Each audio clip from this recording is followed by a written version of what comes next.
Hello everyone, this is Monica Lakoju. Welcome to the channel, the UPSC Mascot.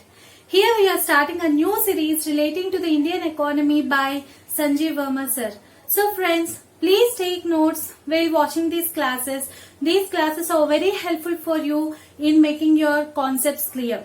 The topic of today's session is concept of output. The largest economy in the world is US. Based on what parameters we are judging this? What makes a country rich or poor? Or how to compare one or more countries in economic terms? For all these questions, the major answer is the economic output. So, what is output? It is the quantity of goods and services produced in a given time period by a firm, industry or country, whether consumed or used for further production. Quantity of goods. In every economy, goods are being produced. That is, the raw materials are converted into the finished goods, agriculture products, forestry, livestock, cars, motorcycles, bread, and so on goods. And services.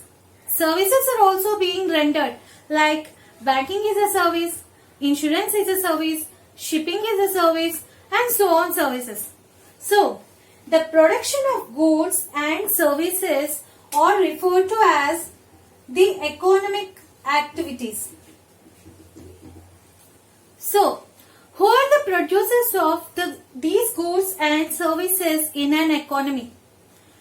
The producers may be an individuals, small and petty business firms, household, industry or government, public sector companies, private sector companies, foreign companies. Okay, government within a country. Whether consumed or used for further production. That means, for example, there is a farmer. He is doing all production activities in his field. After the tenure of the crop, that means after a particular time period, which may be the 3 months, which may be 6 months or 1 year. After the tenure, the farmer will incur certain produce of that crop. Then what he will do with that produce? He will retain some quantity of produce with him to use for next crop, and the remaining quantity of the produce he will sell it in the market. These type of activities will be considered for calculation of output. Okay, the output can also be defined like this. Output is a total value of everything that a country produces in a given time period. A particular consumer will have to pay certain monetary value to obtain these goods and services. That monetary value is in terms of local currency. That means in US the local currency is US dollar. In India the local currency is Indian rupee. All these goods and services to obtain, we have to pay certain monetary value. Okay. So here everything means goods and services created by anyone. That means either individuals, households, firms, industries, government, anyone. Total value means it is expressed in monetary terms. Monetary terms. So here there are two types of goods. One is intermediary goods and final goods.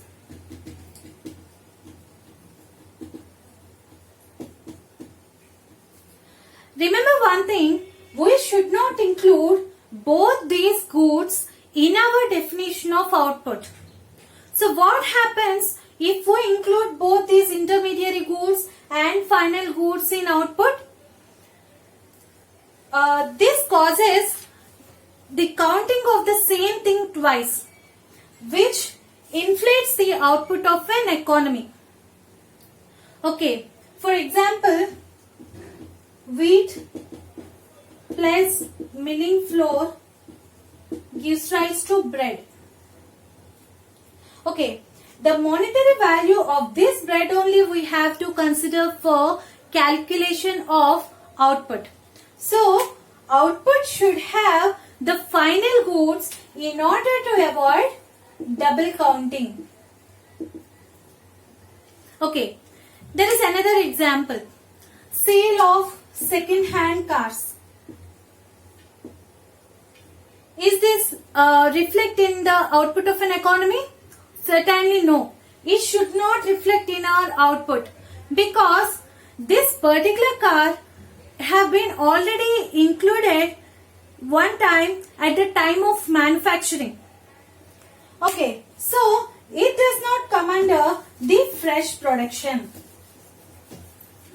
Then, how to measure the output? There are certain tools to measure the output. Output can be calculated for one country or for a region of a country or for the global economy. What are the tools? Gross domestic product, gross national product, net domestic product, net national product and net national income. These are certain tools to count the output. Then, while calculating output, there should be some region or boundary. This defines in terms of geographical limit. This is case 1 and on the basis of citizenship. This is case 2. So, in this case 1, geographical limit, here is one country. The things which are produced within this country or within this particular boundary will be considered for national product. Okay, this is first case. And on the basis of citizenship, on the case 2, there are two countries. This is one country and this is another country.